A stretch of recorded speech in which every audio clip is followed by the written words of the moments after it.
Thank you, Anurag, for the introduction. And in this part, we'll be comparing different cryptocurrencies and the applications of cryptocurrencies.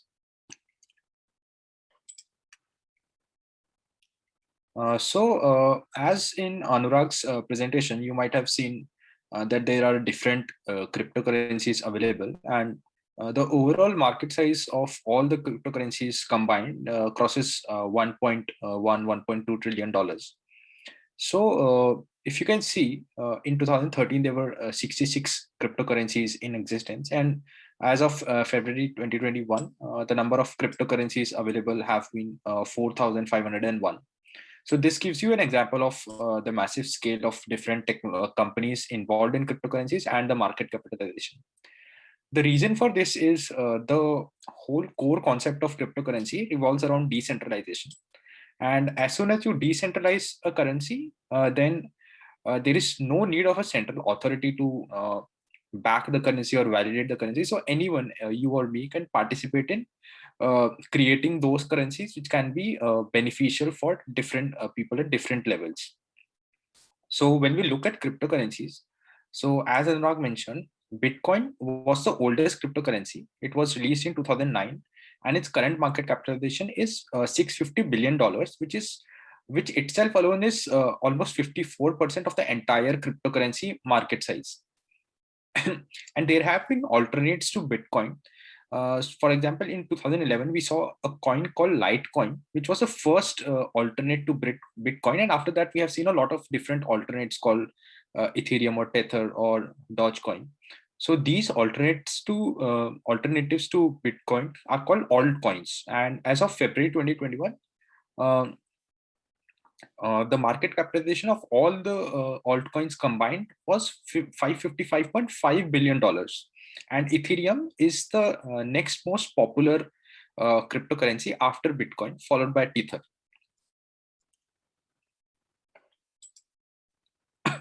So in order to know that why there are different cryptocurrencies and what different advantages do each one of them offer, we have to first understand that cryptocurrency is at heart a technology. So with any technology, for example, if I have to buy a smartphone or if I have to buy a laptop, I have different manufacturers of smartphones or laptops that offer different specifications, different features, and I can buy a laptop or a smartphone as which best matches my particular needs. And in a similar way, cryptocurrency in heart is a technology, and there are different companies offering different kind of cryptocurrencies. So I have picked 4 cryptocurrencies, namely Bitcoin, Ethereum, Tether, and Dogecoin. The reason for picking up these was firstly because of their market capitalization. So Bitcoin, Ethereum, and Tether are 3 most widely used cryptocurrencies currently. And Dogecoin I have picked up because it is something that has been in news recently. So I wanted to compare these 4 cryptocurrencies on different parameters, and which will give you an idea of how these cryptocurrencies compare in different spheres. So when we talk about the concept, the original concept of Bitcoin was to decentralize the concept of money by making a network of people accountable instead of a central authority. So this is the whole concept around blockchain, and the main technology around behind Bitcoin has been blockchain as well as cryptography. So the idea of Bitcoin revolves around the fact that there are total 21 million Bitcoins available in the world, and miners who process transactions and validate transactions are rewarded according to their services. And this is the way Bitcoin is generated. And currently 18.7 million Bitcoins are already generated. So this might give you a perception that the limit of Bitcoin is $21 million, and $18.7 million. I'm sorry, the limit of Bitcoin is 21 million, and the Bitcoin already in circulation is 18.7 million Bitcoins. So this might give you a perception that Bitcoins might soon get exhausted.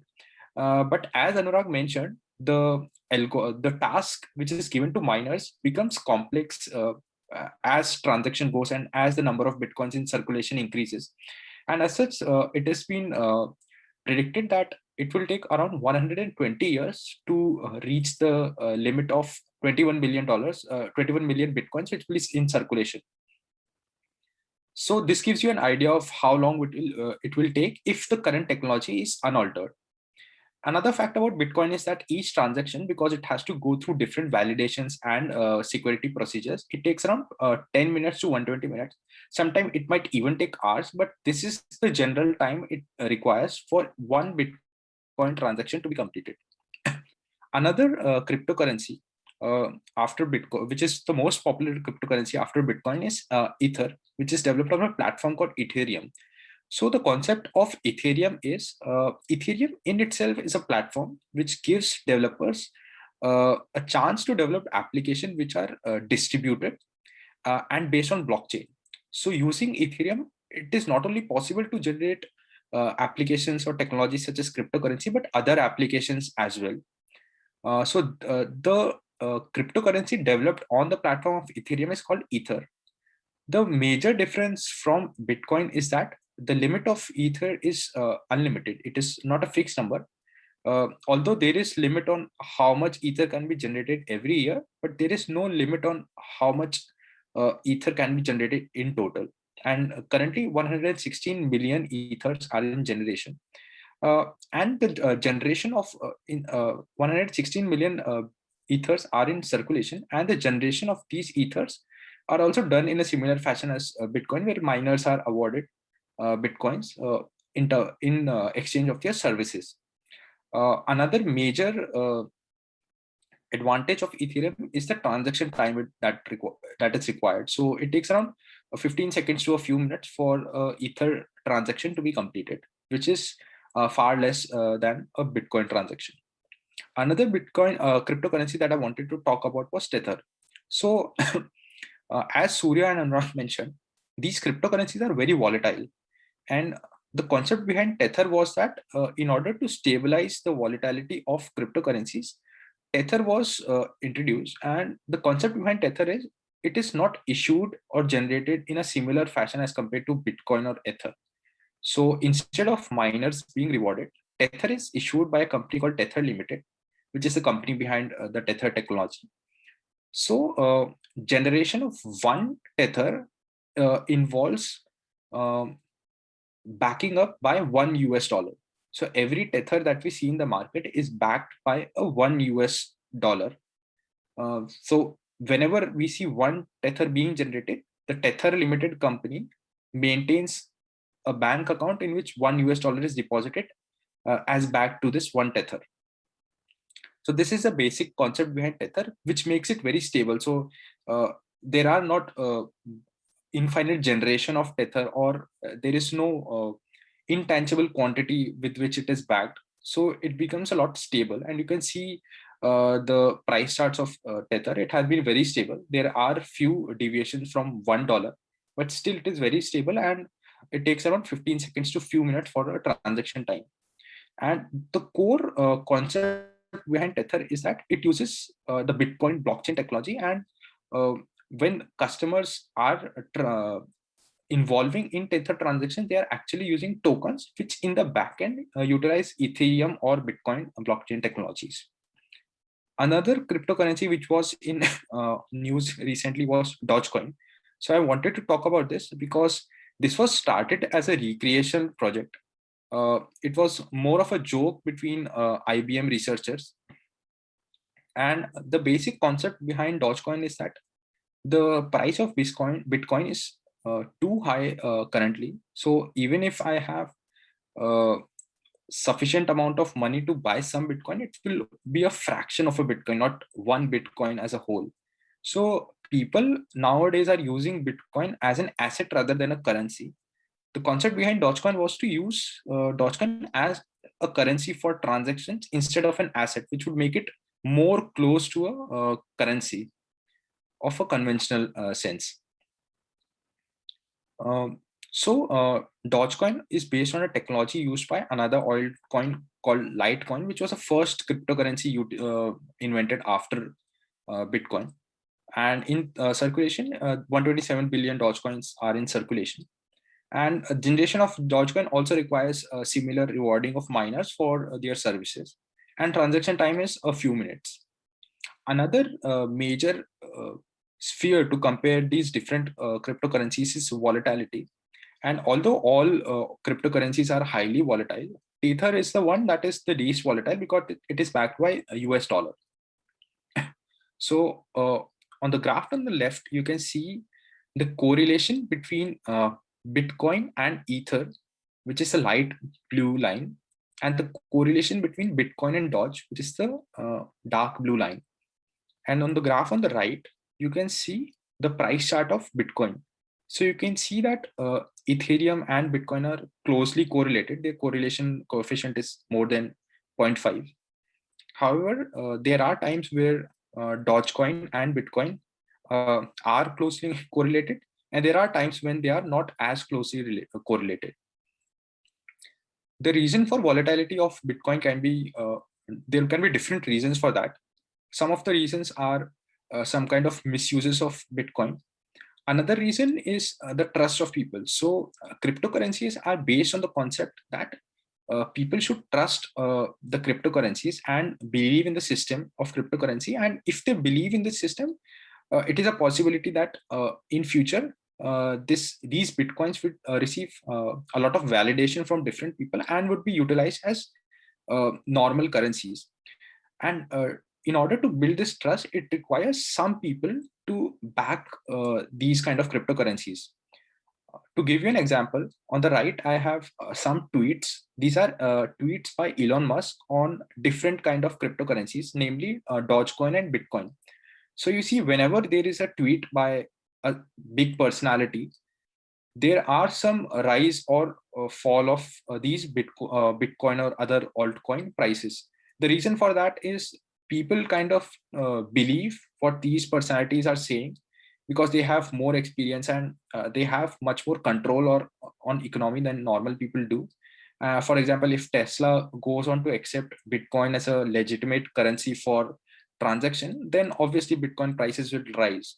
Whereas if Tesla refuses to accept a particular form of cryptocurrency, then that cryptocurrency's price will decline. And that is the reason for this high volatility of cryptocurrency, especially in the current scenarios. There are also other news as well, wherein there are countries who give validity to cryptocurrencies. There are countries who don't give validity to cryptocurrency, and that these events also contribute towards the volatility of cryptocurrencies.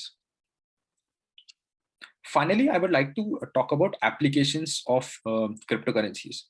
So as you can see, there is no central authority which issues cryptocurrency or which guarantees cryptocurrency.